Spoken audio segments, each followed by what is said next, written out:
হাসি পাতে গাব কাহিনী ৰজা মহাৰজা আৰু আছিল সৈন্য বাহিনী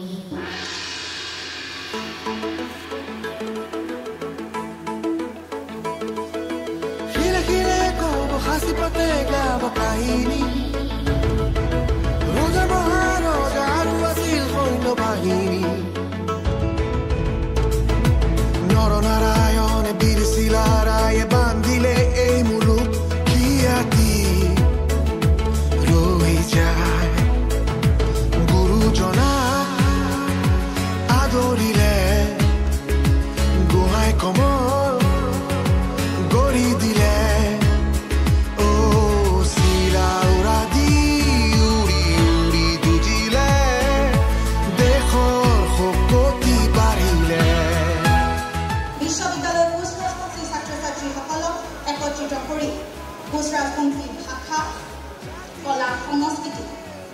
আগুৱাই নিয়াৰ বিকাশৰ অৰ্থে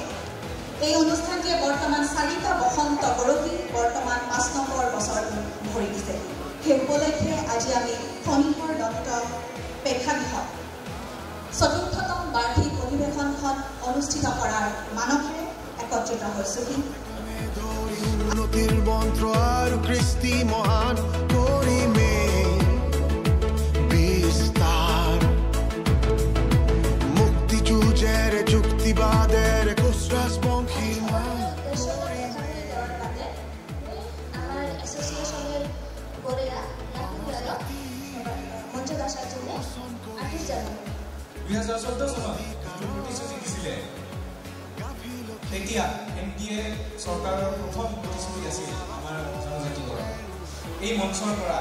অসমৰ কোচ-ৰাজবংশী জনজনক এই আহ্বান কৰিব বিচাৰোঁ এতিয়া নো এছটি নো ৰেষ্টৰ পৰিৱৰ্তে আমাৰ শ্লোগান হ'ব নো এছটি নো ভোট গুৱাহাটী ইউনিভাৰ্চিটি কোচ-ৰাজবংশী ছাত্ৰ এছ'চিয়েশ্যন সফলভাৱে কেইবাবছৰ ধৰি এটা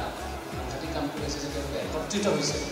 আৰু একত্ৰিত হোৱা এক প্ৰক্ৰিয়াটো ইমান এটা টান প্ৰক্ৰিয়া ছাত্ৰ জীৱনত পঢ়া শুনাৰ বিভিন্ন দায়বদ্ধতা থাকে দায়িত্ব থাকে এইবোৰ মাজত তেওঁলোকে কৰিছে আৰু যিখিনি মই বিশেষ এজনৰ নাম লৈ পেলাই মই সকলোকে ধন্যবাদ জ্ঞাপন কৰিছোঁ সিহঁতে সময়ছোৱাত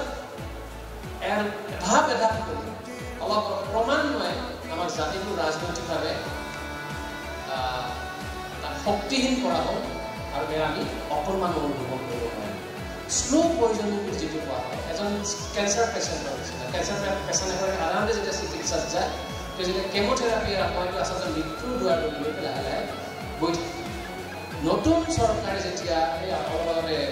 কৈছিলে মই যে মোদীয়ে 2014 চনত বঙাইগাঁৱত অলপ তেনেকৈ গামোচা এখন লৈ কৈছিল যে আপোনালোকৰ কথা দিল্লীত বহি থকা মানুহে শুনা নাপায় আমি শুনিম 100 দিনৰ ভিতৰত আপোনালোকৰ যে 6 জনগোষ্ঠী আছে জনজাতিকৰণ কৰা আমি শুনিম বুলি ক'লে আমাৰ মানুহেও ক'লে কিন্তু চৰকাৰ পৰৱৰ্তী পৰ্যায়ত খুব ডাঙৰ খবৰ আহিছিল আমাৰ জাতিৰ বাবে সেইটো আছিল Kamatapur autonomous council Kamatapur autonomous কাউন্সিলখন আছিল আমাৰ আঠগোৱাৰ আটাইতকৈ সাংঘাতিক গ'ল কোচৰ যিটো উত্থানৰ কথাটো জানো কিন্তু কোচৰ হোৱাই কোচ ফেইল সেইটো নাজানো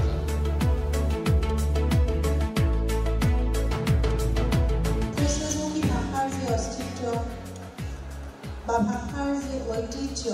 সেই ঐতিহ্যৰ কথা আমি পোনপ্ৰথমতেই সেই ডিয়াৰচনৰ লিংগুইষ্টিক ছাৰ্ভে অফ ইণ্ডিয়াতে পাইছিলোঁ নৱপ্ৰজন্মক মই এটাই কথা ক'ব গৈছোঁ যে আমাৰ নিজৰ পৰিচয়টো প্ৰায় বিলুপ্ত প্ৰায় হ'ব ধৰিছে ছাত্ৰ ছাত্ৰী হ'ল কোনো এটা জাতি দেশ বা কোনো ৰাজ্য বা আমাৰ গোটেই পৃথিৱীত ছাত্ৰ ছাত্ৰীসকলে হ'ল মেইন বেকবন মেৰুদণ্ড আমৰা আজকে একত্ৰিত হওয়াৰ এটাই কাৰণ যাতে আমাৰ মাঝে থাকি আমাদেৰ মাজত কোনোবা এজন যাতে গৈ ভৱিষ্যতে যাতে আমাক সেই লিডটো দিব পাৰে আমাৰ মাজৰ পৰা কোনোবাই সেই লিডটো যাতে ল'ব পাৰে যাতে আমি আজিৰ পৰা 10-12 বছৰ পিছত 20-25 বছৰ বছৰ পিছত যাতে আমি বিশ্ব দৰবাৰত থিয় হৈ ক'ব পাৰোঁ, জোৰ গলাত ক'ব পাৰি যে